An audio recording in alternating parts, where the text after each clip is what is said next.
Hello दोस्तों, नमस्कार। SM किसी चैनल में मैं आप सभी लोगों का दिल से बहुत बहुत स्वागत करता हूं। तो चलिए स्टार्ट करते हैं। मल्टीपल चीज़ों को कवर करना है। तो सबसे पहले तो रिलायंस इंडस्ट्री के साथ स्टार्ट करेंगे। ठीक है, हमारे शेयर मार्केट की नंबर 1 कंपनी एंड जिस प्रकार से तेज़ी दिखाई है, तो अभी इसका जो मार्केट कैप है वो 18 लाख करोड़ के पार हम लोग को जाते हुए देखने को यहाँ पे मिल चुका है। सो रिलायंस हार्डली इतना तेज़ भागता है। आज के दिन भी 2.5% भागा है।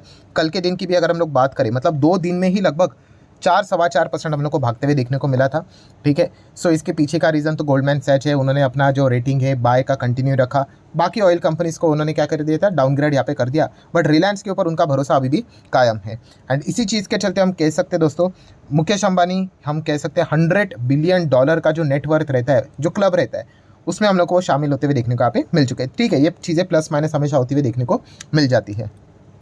नेक्स्ट अगर हम लोग बात करेंगे इजी ट्रिप प्लानर, यस, ये जो कंपनी है, हाल ही में जो हम लोग को कंट्रोवर्सी होती हुई देखने को मिली थी, वही मालदीव्स की बात करें, लक्षद्वीप की अगर हम लोग बात करें, तो उस चीज़ के चलते इजी ट्रिप प्लानर को काफ़ी फ़ायदा हो चुका है। आप देख सकते हैं 5 दिन में स्टॉक 26% से ज़्यादा तेज़ी पकड़ते हुए देखने को यहाँ पे मिल चुका है। सबसे पहले इन्होंने तो मालदीव्स के जितने भी अपने प्लान्स थे सब कुछ कैंसिल कर दिए, बुकिंग्स कैंसिल कर दिए, फ्लाइट कैंसिल कर दिए। एंड उन्होंने ये भी कहा कि लक्षद्वीप के लिए अभी वो क्या करेंगे, अट्रैक्टिव पैकेज भी यहाँ पे लेके आएंगे। तो ये अलग अलग चीज़ें हम लोग को देखने को यहाँ पे मिल रही है। देखिए, डिमांड रहेगा, इन कंपनीज का काम है सप्लाई करना। आपको किधर भी जाना है, ऐसी जगह जहाँ पे कोई नहीं जाता है, अगर वहाँ पे भी डिमांड अगर क्रिएट हो गया तो भाई इनका काम है वो वहाँ पे सप्लाई कर देंगे, आपको प्रोडक्ट पैकेजेस लेके आ जाएंगे। सो कंपनी ने फिलहाल तो ये सारी चीज़ें बताई है कि वो इस चीज़ के लिए पूरी तरीके से रेडी है। प्लस उसी के साथ साथ अगर हम लोग बात करें तो कंपनी यहाँ पे हम कह सकते हैं, उन्होंने जो इंश्योरेंस ब्रोकिंग सब्सिडरी है उनको हम लोग को वो लॉन्च करते हुए देखने को यहाँ पे मिल चुके हैं। एंड इस चीज़ का भी फायदा इस कंपनी को आज के दिन होते हुए देखने को मिल चुका है।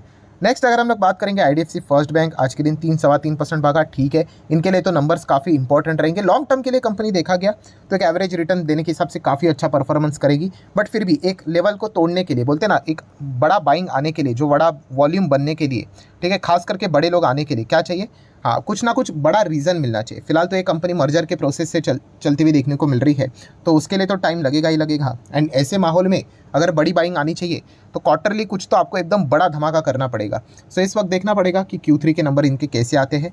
कंपनी बहुत ही शानदार है। एक एवरेज परफॉर्मेंस के हिसाब से अगर देखा गया, बैंकिंग इंडस्ट्री में काफ़ी अच्छी ग्रोथ देखने को मिल रही है। रिटेल लोन बुक के ऊपर इनका ज़्यादा फोकस देखने को मिल जाता है। बीच में 100 को भी इन्होंने टच किया था, आप देख सकते हो 100.70 को टच किया था, उसके बाद वापस नीचे आता। अभी इसके ऊपर अगर क्लोजिंग दिखानी है तो कोई रॉक सॉलिड यहाँ पे रीज़न रहना चाहिए, न्यूज़ रहना चाहिए। एंड फिलहाल अगर देखा गया Q3 के रिजल्ट, ये एक one of the major reason यहाँ पे हो सकता है। सो अगर अच्छे नंबर दिखा सकते हैं तो डेफिनेटली एक अच्छी तेज़ी भी यहाँ पे आएगी। सो IDFC फर्स्ट बैंक भी बहुत सारे लोगों के रडार के ऊपर देखने को मिल रहा है। नेक्स्ट अगर हम लोग बात करेंगे दोस्तों तो Bajaj auto, yes, Bajaj auto की बात करें, बायबैक की खबर आ गई, 2 दिन हो गए। एंड उसके बाद थोड़ी सी जो तेज़ी हम लोग एक्सपेक्ट करे थे कि थोड़ा तो स्टॉक भागना चाहिए, बड़े लोगों ने थोड़ा पैसा डालना चाहिए, वो आज के दिन थोड़ा सा हम लोग को देखने को मिला। 3.5% के आसपास स्टॉक भागते हुए देखने को मिला है। 5 दिन का चार्ट पैटर्न आप देख सकते हो, एक फ्लैटिश परफॉर्मेंस रहा। जिस दिन अनाउंसमेंट हो गया बायबैक का, उसके नेक्स्ट दिन काफ़ी ज़बरदस्त बाइंग देखने को मिली। उसके बाद हम कह सकते हैं स्टॉक ने आज के दिन रफ्तार यहाँ पे दिखाई है। सो 10,000 के लेवल पे बायबैक होते हुए देखने को मिलेगा। बट यस, चीज़ें इतनी सिंपल नहीं होती है कि आप शेयर खरीदोगे, 10,000 पे सरेंडर कर दोगे और आपके शेयर्स एक्सेप्ट हो जाएंगे। एक्सेप्टेंस रेशियो इंपॉर्टेंट चीज़ होती है। अभी कितना वो निकलेगा एक्सेप्टेंस रेशियो, वो देखने वाली बात है। जितना एक्सेप्ट होगा उतने शेयर का जो प्राइस है आपके अकाउंट में क्रेडिट होगा। जितने शेयर्स एक्सेप्ट नहीं होंगे वो आपके अकाउंट में, डीमैट अकाउंट में शेयर्स वापस आते हुए देखने को मिल जाएंगे। बट इसमें देखा गया तो कुछ खोने के लिए नहीं, क्योंकि बजाज ऑटो कंपनी तो है अच्छी, बट यहाँ पे प्रॉब्लम क्या है, हाँ, ये काफ़ी स्लो एंड साइडवेज भी चलता है। अभी कैसे होगा, 5 साल में डबल के हिसाब से आपको अच्छा लगेगा कि देखिए 168% रिटर्न्स तो है, बट आप देख सकते हैं कि कंपनी 3-3, 4-4 साल चली ही नहीं थी। ठीक है, तो अल्टीमेटली ये हम लोग को बड़े कंपनीज में ये चीज़ें देखने को यहाँ पे मिल जाती हैं। एंड उसके बाद कंपनी ने अभी जाके हम कह सकते हैं पिछले साल रफ्तार पकड़ी है, तो उनका जो एक एवरेज परफॉर्मेंस होता है 5 साल में डबल, वो हम लोग को फुलफिल होते हुए देखने को यहाँ पे मिल चुका है। सो उतना मतलब झेलने की क्षमता भी होनी चाहिए। ठीक है, तो ये एक पॉइंट आप लोगों को पता होना चाहिए। नेक्स्ट अगर हम लोग बात करेंगे दोस्तों तो HDFC AMC, ये तो एक ऐसी कंपनी है दोस्तों जो मुझे लगती थी कि भविष्य में 10,000 को तो टच करेगा ही करेगा। बट उसके बाद अगर हम लोग कहें तो एक लेवल के बाद ये टूट चुका था और उसके बाद मतलब कभी उस लेवल को छू ही नहीं पाया।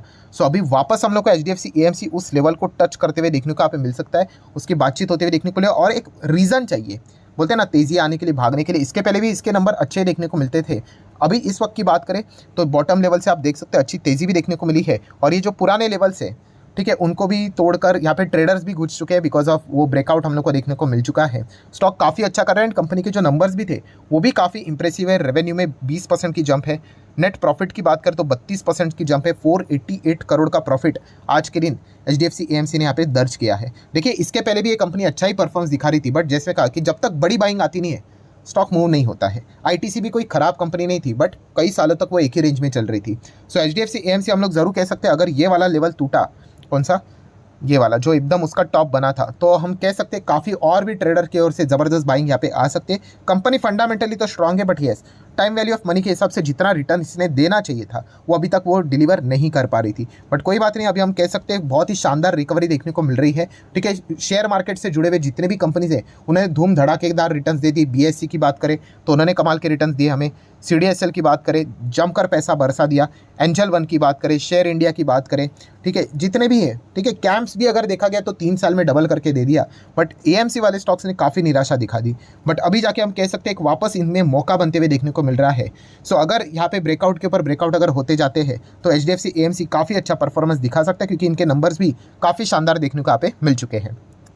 नेक्स्ट बात करेंगे IRFC। ठीक है, ये सारे स्टॉक्स हम लोग को अच्छा ही परफॉर्मेंस देखते हुए देखने को मिल जाते हैं। और अच्छी बात इसमें ये है दोस्तों कि यस आज के दिन कंपनी ने एक नया फ्रेश ऑल टाइम हाई लगा दिया 109.30। ठीक है, 52 वीक हाई बोल सकते हो, ऑल टाइम हाई बोल सकते हो। तो ये बीच बीच में आप लोगों को टेस्ट करता रहेगा, वापस नीचे आएगा। ठीक है, इनके ऊपर एक ही जो चीज़ देखने को मिल रही है कि OFS आएगा, OFS आएगा, वो आज नहीं तो कल आ ही जाएगा। वो तो आपको टेलीग्राम भेज के तो आएगा नहीं कि हम लोग आज ला रहे OFS करके। ठीक है, उसमें भी कोई दुनिया खत्म यहाँ पे हो ही नहीं जाएगी, बट एक टेम्पररी हम लोग को ड्रॉप डाउन देखने को यहाँ पे मिल सकता है। बाकी अगर देखा गया तो इनके लिए एक बड़ा हर्डल कौन सा है, हाँ सरकारी कंपनी है, तो एक चीज़ हम लोग को देखने को मिलेगी कि इलेक्शन के रिजल्ट एंड उसके पहले भी देखा गया तो बजट भी रहने वाला है। तो ये कुछ पॉइंट्स रहते हैं जिनके ऊपर बाजार का फोकस अच्छा खासा रहने वाला है। देन JFS की बात करें, जियो फाइनेंशियल सर्विसेज, तो अच्छी खासी तेज़ी यहाँ पर भी देखने को मिल चुकी है, 5 से 5.25% की तेज़ी। ये चीज़ें चलती रहेगी, मैं अगेन आप लोगों को यहाँ पे कह रहा हूँ। ठीक है, ओवरऑल अगर स्ट्रक्चर वाइज अगर देखा गया, हमें बिजनेस को समझना है, इन चीज़ों को रफ कर दो दोस्तों। ठीक है, ये अभी 250 का इसीलिए अच्छा लग रहा है, अगर ये 150 का हो गया तो खराब हो गया, ऐसी बात नहीं होती है। बिजनेस को समझो, तो बिजनेस को समझने की कोशिश अगर हम लोग करेंगे तो जैसे कि आपको भी पता है चीज़ें स्टार्ट होने के लिए भी टाइम यहाँ पे लगने वाला है, बट यस जब स्टार्ट होगा तो कंपनी में काफ़ी वो पोटेंशियल नज़र आता है। और मैंने कल के दिन भी और हर वीडियो में मैंने आप लोगों के बात बोली है कि इनको अपने बिजनेस को एक्सपांड करने के लिए बाकी प्लेयर्स, अगर कोई नया प्लेयर को अगर इस सेगमेंट में एंट्री करना है तो उसके लिए काफ़ी मुश्किल रहेगा। बट JFS की बात करें उसके लिए उतना मुश्किल नहीं है, ऑलरेडी नेटवर्क्स अवेलेबल है, सारी चीज़ें अवेलेबल है, सिर्फ लाइसेंस लेकर आगे बढ़ना है एंड देन उसके बाद ये ज़बरदस्त पैसा यहाँ पे छाप के आपको दे सकता है। बस ये पेशेंस आप लोगों में होना चाहिए, इतना हम यहाँ पे कह सकते हैं। नेक्स्ट अगर हम लोग बात करेंगे टाटा पावर, तो टाटा पावर भी आज के दिन की अगर हम बात करें तो एक और नया हाई टाटा पावर ने भी लगा दिया 360 का। ठीक है, छोटे छोटे ऐसे कछुए की चाल चलता है ये, आप देख सकते हैं महीने भर में 7-8%, 6 महीने में 50-60%, साल भर में 73, 5 साल में 360% से भी ज़्यादा की रिटर्न्स। तो बहुत ही कमाल का ये परफॉर्मेंस देने वाली ये कंपनी है। ठीक है, और इससे भी काफ़ी ज़्यादा मुझे उम्मीद है कि काफ़ी अच्छा कर सकता है, बिकॉज बिजनेस ओरिएंटेड अगर देखा गया तो हाँ ये फ्यूचर ओरिएंटेड कंपनी है। एंड फिलहाल देखा गया तो गुजरात में भी हम लोगों ने देखा था कि बड़ा बड़ा इन्वेस्टमेंट आते हुए देखने को यहाँ पे मिल चुका है। ठीक है, सो उसमें भी ये 70,000 करोड़ क्या करने वाले हैं, रिन्यूएबल एनर्जी में इन्वेस्ट करने वाले हैं। अभी हाल ही में देखा था तमिलनाडु में भी उन्होंने कहा था कि 70,000 करोड़ वो इन्वेस्ट करेंगे। तो काफ़ी ज़बरदस्त परफॉर्मेंस टाटा पावर का भी भविष्य में देखने को मिलने वाला है। एंड 2027 तक की बात करें, अभी क्या है 25, 26, 26, 27, 3 साल तक अगर हम लोग बात करें, जो रिन्यूएबल एनर्जी का कैपेसिटी उसको वो 4 फोल्ड करने की बात यहाँ पे कर रहे हैं, जो कि रिपोर्ट के जरिए खबर हम लोग को देखने को मिल रही है। सो डेफिनेटली कंपनी में काबिलियत है, अच्छा परफॉर्मेंस जरूर दिखाएगी। 27 तक नहीं हो तो 28 तक हो जाएगा, 28 नहीं तो 29 तक हो जाएगा, बट अच्छा खासा रिटर्न बनते हुए देखने को मिलेगा, इतना तो हम कह सकते हैं बिजनेस पॉइंट ऑफ व्यू से। देन अगर हम लोग बात करें MRPL, यस जैसे स्टॉक में किसी भी एकदम तेजी आ जाती है, सर्किट लगता है तो कमेंट सेक्शन तो भर ही जाता है। फिलहाल मार्केट टॉप पे चल रहा है तो काफ़ी रिटेलर्स भी देखने को मिल जाते हैं। अगेन कह रहा हूँ दोस्तों, मैं ऐसी कंपनीज को ज़्यादा ट्रैक नहीं करता हूँ, ये ट्रेडिंग वाले स्टॉक है, आप देख सकते हैं इनमें कोई पैटर्न नहीं होता है। एक अच्छी खबर आती है स्टॉक रॉकेट बनता है, जैसे ही खबर खत्म स्टॉक डाउन, फिर अच्छी खबर आती है रॉकेट, फिर खबर खत्म डाउन, फिर ये ट्रेडर का काम है। मैं अगेन कह रहा हूँ इन्वेस्टमेंट के लिए हम लोग को क्या देना पड़ता है, पैसा लगाने के साथ साथ टाइम देना पड़ता है। अगर आप यहाँ पे टाइम दोगे तो ये तो फ्लैट ही चलते हुए देखने को यहाँ पे मिल जाते हैं। सो ये बीच बीच में चलते रहते हैं, ऐसे सर्किट लगेंगे, सर्किट डाउन हो जाएंगे। ठीक है, तो इन चीज़ों में जैसे मैंने कहा कि रिटर्न आपका कभी भी मोटिवेशन नहीं होना चाहिए। ठीक है, एंड यूजुअली जो लोग सवाल पूछ रहे हैं भाई, आप सवाल ही इसीलिए पूछ रहे हैं क्योंकि ये रिटर्न मतलब 19%, 20% का सर्किट लग रहा है इसलिए पूछ रहे हो। अगर आप ये इतना सर्किट नहीं लगता तो इसके बारे में पूछते भी नहीं। ठीक है, तो एक काफ़ी बिजनेस चैनल इस प्रकार की चीज़ों को कवर करते हैं एंड बिगनर फिर क्या हो जाते हैं, ऐसे स्टॉक्स के पीछे भागते हुए देखने को मिल जाते हैं। आपको भागना है, पकड़ना है, जो खरीदना है खरीद सकते हो, बट रीज़न ये नहीं होना चाहिए। मैं ये बोलता हूँ ना आपको कि कोई भी शेयर आपने क्यों खरीदा है, ये सवाल बस इतना पूछो। अगर आपका रीज़न ये है कि सस्ता है, ये 20% भाग गया, दैट्स इट, गेम ओवर होने वाला है आपका, just a matter of time. आज नहीं तो कल जब भी स्टॉक नीचे आ जाएगा आप छोड़ दोगे मार्केट। हाँ, अगर आप बिजनेस को पकड़कर बात करोगे तो फिर आप मतलब पक्के खिलाड़ी, इतना मैं आपको कह सकता हूँ। नेक्स्ट बात करेंगे इन्फोसिस। यस, इन्फोसिस की अगर हम नंबर्स की बात करें, ठीक है, ऐसी बात नहीं होती है दोस्तों कि तेज़ी देखने को मिल रही है एडीआर की तो नंबर अच्छे हो गए करके, नहीं। कंपनी के नंबर्स की बात करें तो हम लोग को एक्सपेक्टेड था कि डाउन ही रहेंगे करके, वैसे ही डाउन ही नंबर देखने को मिले। एस्टिमेट के हिसाब से भी रेवेन्यू प्रॉफिट डाउन ही देखने को मिला है, बट उसके बावजूद आप एडीआर देख सकते हैं दोस्तों, 4% ज़बरदस्त हम लोग को भागते हुए देखने को यहाँ पे मिल रहा है। सो इस चीज़ के चलते हम लोग जरूर कह सकते हैं कि इन्फोसिस हमारा जो रहेगा इंडियन मार्केट का कल के दिन गैप अप होने के चांसेस बहुत ज़्यादा यहाँ पे बढ़ चुके हैं, ठीक है, एंड अच्छा परफॉर्मेंस एक्सपेक्ट किया जा सकता है। अभी टीसीएस कैसे परफॉर्मेंस देगा वो एक देखने वाली बात अलग रहेगी। देन अगर हम लोग यहाँ पे बात करेंगे इन्फोसिस की ही, तो यहाँ पे एक एक्विजिशन होते हुए देखने को मिल चुका है। इन सेमी टेक्नोलॉजी की बात करें तो 280 करोड़ के साथ ये एक्विजिशन हम लोग को कंप्लीट होते हुए देखने को यहाँ पे मिल चुका है। आखिरी स्टॉक की बात करेंगे दोस्तों तो पॉलीकैब अभी देखा गया तो आने वाले कई दिनों तक चर्चे में रहने वाला स्टॉक रहेगा। अभी जैसे मैंने इसके पहले भी वीडियो बनाया था जहाँ पे आपको बताया था कि हाँ, पॉलीकैब को ये पूछा गया एक्सचेंज की ओर से भाई क्लैरिफिकेशन दो, तो आप देख सकते हैं क्लैरिफिकेशन उनका यहाँ पे आ चुका है। सो क्या क्लैरिफिकेशन दिया है, तो इसके लिए हम लोगों को पीडीएफ को ओपन यहाँ पे करना पड़ेगा।